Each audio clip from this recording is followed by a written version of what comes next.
Hey, what's up guys? In this video, I will be showcasing you how to turn on or off the always on display on your iPhone 16 Pro and the Pro Max devices. Now, in order to turn on the always on display on your iPhone 16 Pro and the Pro Max devices, you need to open up your settings, scroll a bit and open up the display and brightness. In here, scroll a little further and you will find out the always on option. Tap on that and in here by default you will see the always on display is turned on.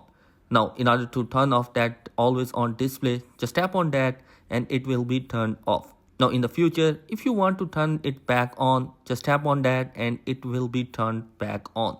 Now here is mentioned that the always on display will dim the light and it will give you information about the time calendar, etc.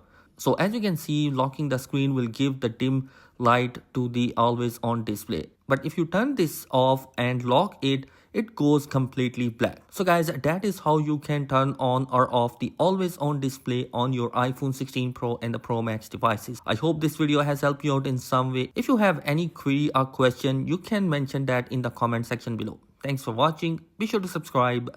Peace.